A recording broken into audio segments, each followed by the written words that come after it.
Olá, boa noite a todos e a todas que estão curtindo aqui o nosso canal, o nosso programa Mentes Criativas.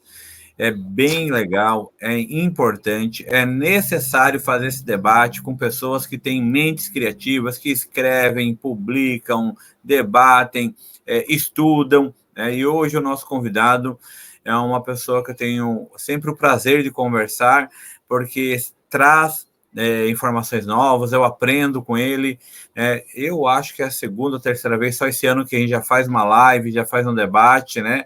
E sempre com muita riqueza de detalhes, com uma visão de mundo bem fundamentada. É o nosso colega, né, professor, doutor Alexandre Fernandes Correia. Tá? O professor Alexandre, ele é professor da Universidade Federal do Rio de Janeiro. Ele vai me corrigir, se eu não me engano, é de Macaé. Talvez ele não esteja em Macaé, porque eu sei que ele anda viajando o Brasil todo aí, ou com pesquisa, ou dando palestra, é muito requisitado. Só para vocês terem uma ideia, um amigo nosso que está lá em Tocantins, né, um outro professor, o professor Márcio, né, ele chegou lá para dar aula em Tocantins, tinha aluno do professor Alexandre lá também, que se formou com o professor Alexandre, que agora é professor lá. Então, o professor Alexandre forma intelectuais, pesquisadores para o Brasil inteiro. Isso é muito bacana. E vamos chamar ele já aqui, que está aqui do meu ladinho, para fazer esse debate, para se apresentar, porque o foco é o nosso convidado. Professor Alexandre, tudo bem? Tudo, eu estou em Niterói, mas eu estou e exerço o meu trabalho de docência em Macaé, no Centro Multidisciplinar, é um campus de interiorização da UFRJ, né? Então, nós estamos lá desde 2014, desempenhando papel junto à docência e formação de licenciados em Química e Biologia, e é uma satisfação estar aqui com você mais uma vez, professor Israel, que é uma satisfação, um prazer trocar ideias, participar das suas publicações também. Quando me convida, eu estou sempre disposto a participar, porque é com alegria que a gente realmente pode transmitir o conhecimento para quem, hoje, numa época que a gente está passando um momento difícil, né? Assim, um certo obscurantismo está dominando, e uma certa desconfiança em relação à ciência tem perpassado a nossa sociedade, né? Então, a gente está num refluxo preocupante e é necessário que a ciência recupere o seu espaço e avance no momento em que a barbárie, a ignorância, o desconhecimento e o negacionismo têm avançado. Isso é muito preocupante e eu reputo como uma das nossas funções principais hoje é fazer um enfrentamento disso, né? Com certeza, professor. Eu falei já esses dias em um outro momento, né? Nós estamos numa situação que, do ponto de vista físico, a gente já percebe grandes mudanças arquitetônicas, urbanísticas, que é o seguinte: farmácia em toda esquina, igreja em toda esquina, academias, né? Que isso, de certa maneira, não é negativo, mas a forma que está vindo é negativo também, né? Então, assim, culto ao corpo, mas cada vez se cultua mais o corpo, tem mais farmácia, ou seja, as pessoas estão mais doentes, né? Tem essa questão de uma lacuna dentro de nós, por isso precisamos de frente, ter mais igreja, mas ao mesmo tempo a gente tem menos bibliotecas, menos livros, menos livrarias, né? Menos debates, né? Mas, voltando ao assunto do teu tema no livro, os estudos da complexidade na alta modernidade, transição para uma nova forma de racionalidade. E aí tem várias preocupações. Primeiro, professor, o que é um estudo de estudo, na verdade, no plural, né? E é correto, os estudos da complexidade na alta modernidade. O que seriam esses estudos? O que versa esses estudos? Olha, é uma perspectiva epistemológica que recupera a noção de totalidade, né? Nós temos, tradicionalmente, na ciência clássica, uma perspectiva cartesiana que fragmenta o real. E daí surge, por exemplo, essa visão de ciência altamente especializada. Por exemplo, vamos falar sobre medicina. Então, o médico que tem uma visão altamente especializada e não tem uma visão do todo, né? Então, a gente tem nos hospitais uma anedota até interessante, né? De médicos comentando o quanto, olha, eu tenho um fígado na sala 2, eu tenho um coração para cuidar na sala 3, eu tenho um rim na sala 4. Então, essa fragmentação e essa visão compartimentada da realidade, que não é só na área de ciências biológicas ou da saúde, mas também da natureza, né? Então, nós temos, por exemplo, a própria universidade, a arquitetura dela, de departamentos separados. Me parece que o revés que a ciência está passando hoje tem um pouco a ver com isso, né? Essa especialização excessiva e a perda de uma noção de complexidade integrada, uma visão mais holística, uma visão mais sistêmica. Os estudos da complexidade invocam isso, trazem para a frente do debate uma nova concepção de ciência, uma mudança para uma ciência que seja reintegradora. Por exemplo, eu sou sociólogo, então nós temos um autor muito interessante, francês, Marcel Mauss, um clássico da antropologia, da sociologia, que ele invoca isso, né? Depois de nós termos fragmentado demais, especializado demais o conhecimento, é necessário recompor o todo. Então, essa visão cartesiana, que a gente brinca, né, e faz anedota, de uma visão do Jack Estripador, né? É uma realidade fragmentada, toda compactada e separada. Então, é preciso a gente ter em mente que a ciência hoje é necessário que ela tenha uma visão sistêmica. Veja, por exemplo, a situação que acontece na catástrofe de Porto Alegre.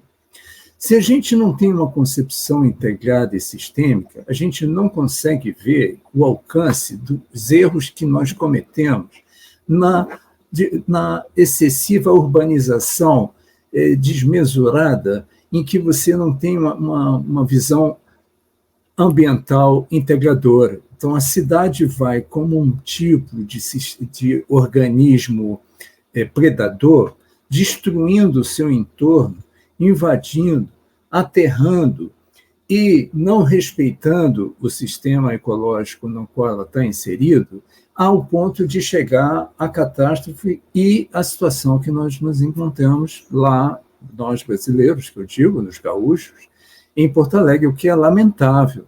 Então, é necessário que a gente recupere essa visão integrada e complexa, né? Que tenha um apelo sistêmico, uma abordagem sistêmica. É isso que, em poucas palavras, a gente precisa entender quando fala em estudos da complexidade. É uma visão epistemológica que invoca essa abordagem reintegradora, né? Muito bem, professor. Então, retornar nessa análise mais, não é geral, né, mas compreender melhor essa complexidade, né? Você não estudar apenas as partes, mas compreender o todo. Outro ponto importante que está no seu texto, e eu li, gostei, tanto que quando eu li a primeira vez, eu falei, vamos publicar esse texto aí, que é o seguinte, transição para uma nova forma de racionalidade. Se nós estamos transitando de um lugar para o outro, né? Então, que é de uma visão particular para uma visão macro.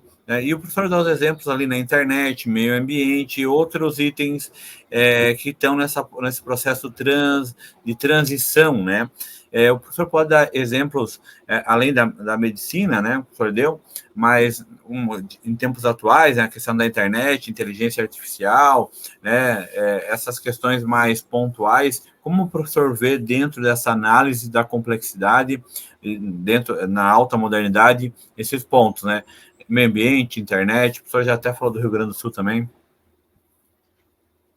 Olha, eu creio que o que a gente tem que ter em mente é o que nos trouxe até aqui. Por exemplo, eu cito um texto do Immanuel Wallenstein, um sociólogo norte-americano falecido recentemente, que se chama O Fim do Mundo como Concebemos. é uma frase interessante com o título de um livro, porque o que nós estamos testemunhando hoje tem muito a ver com isto. O mundo que a gente concebia antes, ele está acabando, porque a nossa visão equivocada, fragmentada, compartimentada, nos trouxe ao problema, por exemplo, da camada de ozônio, está cada vez mais frágil e não protegendo a atmosfera e o planeta, né? Então, o efeito estufa, por exemplo, né? O degelo das camadas da Antártica e do Polo Ártico. Então, esse esquentamento do planeta, a questão climática, tem tudo a ver com essa nova racionalidade. Se nós não inserirmos uma visão sistêmica e complexa, nós vamos ter essa visão predadora do planeta, no sentido de tirar lucro e transformar tudo em mercadoria e erodindo o planeta, né? Através de mineradoras, através de extração de fósseis, combustíveis fósseis e através de um desenvolvimento destruidor e predador. Então, é preciso a gente rever isso, a gente colocar uma ciência que não pode, por exemplo, viver de um certo mito em que ela vai resolver todos os problemas que ela mesma criou, ou que a tecnologia criou. Isso é um erro, porque nós estamos num ponto de se tornar irreversível o processo que a gente desencadeou. Eu cito aqui, por exemplo, uma obra de A Teoria de Gaia, de James Lovelock, um cientista inglês, que vem desde a década de 60 defendendo essa visão de como o planeta é um organismo vivo, integrado, e que se nós continuarmos a agir como estamos agindo, vai chegar um ponto, se é que já não chegou, a questão é avaliar isso, o que se pode ainda fazer para reverter um cenário extremamente ruim que temos para o futuro. Na verdade, o nosso futuro está doente. Isso é uma notícia bastante desagradável. E veja, uma notícia muito diferente para a humanidade do que se difundia no século XIX e no século XX, que havia um certo otimismo de que o avanço e o desenvolvimento econômico, o desenvolvimento das forças produtivas, iam sempre superar os obstáculos e nos entregar um mundo melhor. Que o tempo e a evolução da história, das formações históricas, iam nos trazer, no futuro, um tempo melhor, um tempo de fartura, de igualdade, de justiça, etc. Esse tempo, nada indica que vai chegar se continuarmos a agir como estamos agindo, né? Por exemplo, na questão energética. Que matriz energética nós vamos continuar a produzir? E depender, que a questão é, se as cidades, por exemplo, nós temos a questão urbana, né?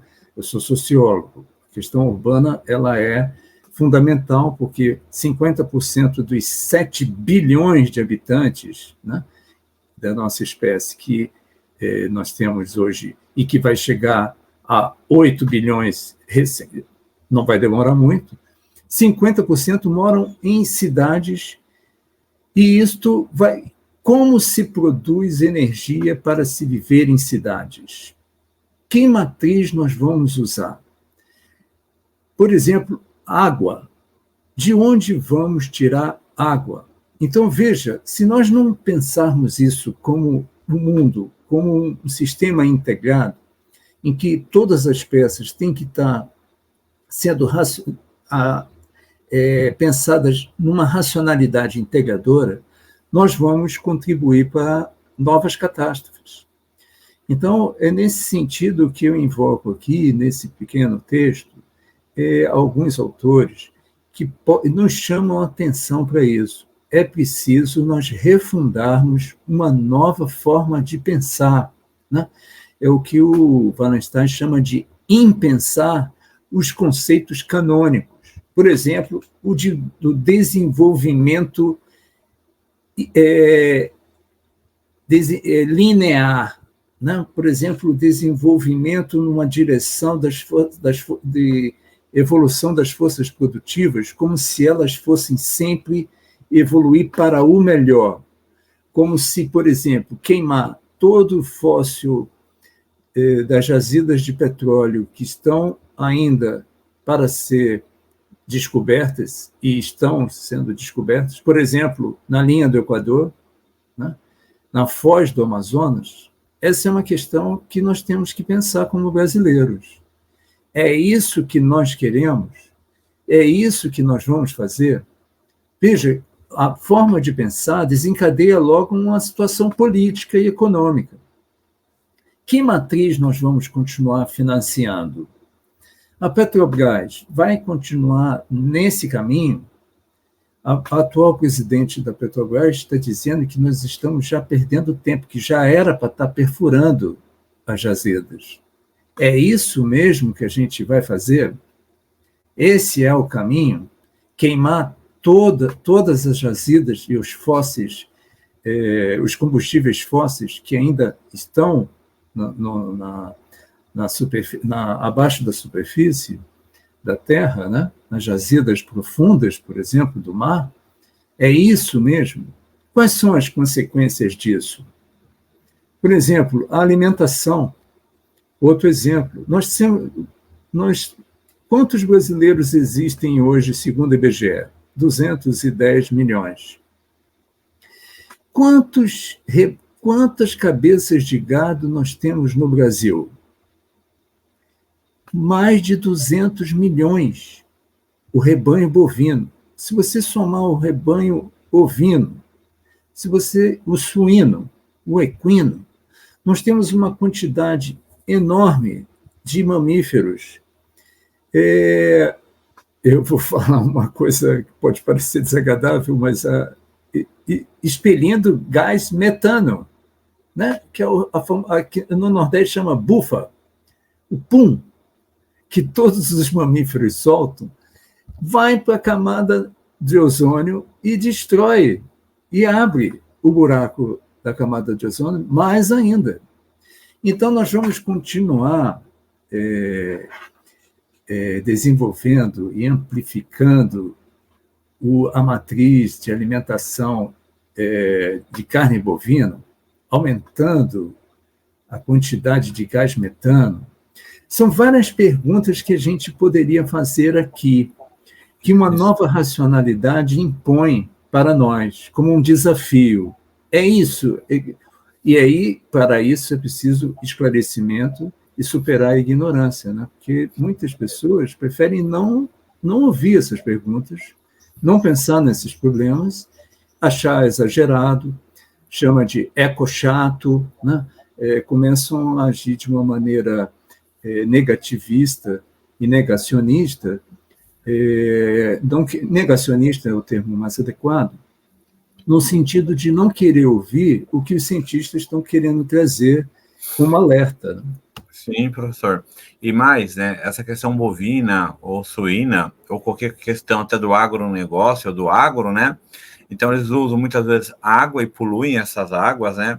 Tem essas questões dos animais também, que, né, saltam um pum, tem a questão dos gases, tem a questão do desmatamento, né, ou do replantio de árvores não nativas para venda, e isso tudo é um ganho privado, né? Então, assim, quando eles vão vender, vai o dinheiro para o fazendeiro, mas o dano é coletivo, né? Então, é uma outra coisa que o professor também, né, nas entrelinhas está dizendo. Então, a forma, né, que a ciência, que as análises são feitas, né, pensando o particular ou, né, dividindo as questões de debate, né, na verdade, elas estão intercaladas, elas estão encaixadas, e esse pensamento não unitário, né, no sentido de ter uma visão única, pelo contrário, né, o estudo da complexidade mostra, né, que são visões múltiplas, mas a questão é começar a pensar as amarrações dessas análises, né, os efeitos, porque realmente, né, eu vi uma imagem ilustrativa do século XIX, como seria o século XX, né? Pessoas voando, né? Muita comida, muita riqueza e tal. E, em certa medida, né, essa vontade do século XIX de uma bonança para o século XX, nós já estamos no século XXI, né? Ela se concretizou em algumas partes, porque é possível ter comida para todos, é possível ter qualidade de vida para todos, é possível ter uma vida digna, né? Mas as opções e as escolhas, né, na verdade, mais as escolhas do que as opções da política, de certa maneira, da sociedade, está levando, né, a um equívoco no qual a gente vai se autodestruir.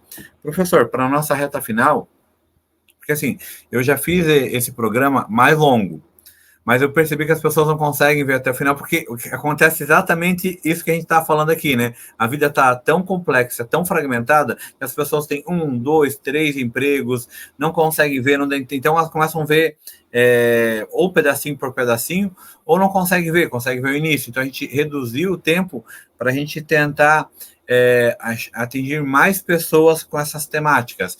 E por outro lado, né, eu vou deixar, quando o livro estiver pronto, o link na descrição desse vídeo de todos os autores que eu vou conversar, para eles terem acesso ao texto, que eu acho que também vai ajudar muito a elucidar e trazer novas pesquisas. Professor, nessa reta final, em 2 minutos, 3, é possível mudar esse eixo de destruição, e não apenas com o estudo da complexidade, já provando que é necessário mudar, mas a sociedade consegue, num curto prazo, reverter o eixo, ou estamos condenados?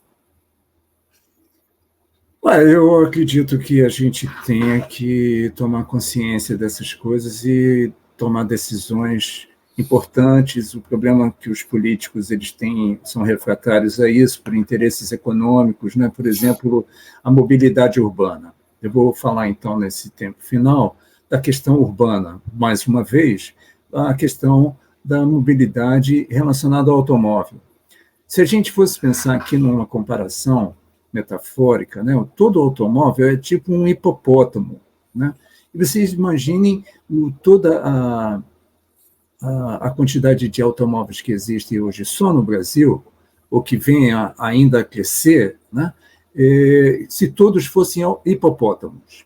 Seria uma manada de hipopótamos ou um rebanho de hipopótamos de um impacto ambiental absurdo.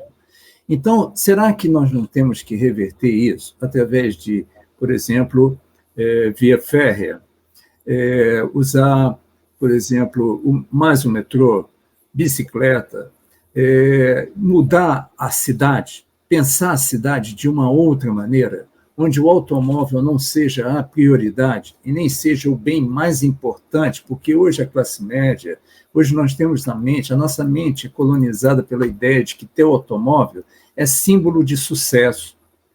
E aí leva a gente a gastar não sei quantos R$1.000 por ano só para cuidar do automóvel e usar o automóvel como um estandarte, como um signo de poder, sucesso e ser bem-sucedido. É preciso a gente criar uma outra mentalidade em que esse tipo de coisa não se reproduza, porque isso é inviável. Vocês imaginem, por exemplo, se todos começassem a ter condições de comprar automóvel. Por exemplo, os países africanos, os países pobres da Ásia e da América Latina, se todos começassem a ter automóvel como os Estados Unidos e o primeiro mundo têm, ou a qualidade, ou os modos de vida de consumo, um padrão de consumo do primeiro mundo se tornasse um padrão mundial. Isso seria insustentável em termos planetários. Então, a gente precisa realmente pensar até mudar nossos estilos de vida, nossas formas de viver. Isso não é fácil. Certamente não é fácil e as pessoas vão relutar em fazer isso. Mas, se não fizer, algo muito grave vai acontecer e se reproduzir em escala irremediável. Agradeço, professor Alexandre Fernandes Correia, doutor, professor na Universidade Federal do Rio de Janeiro. Professor Alexandre, obrigado, voltaremos a conversar, tá? Provavelmente eu vou chamar mais alguém para a gente fazer um debate, né? Uma escola aí para a gente conversar, mas voltaremos a conversar. Obrigado pela sua atenção, pelo seu tempo. Eu que agradeço. Até breve. Até breve.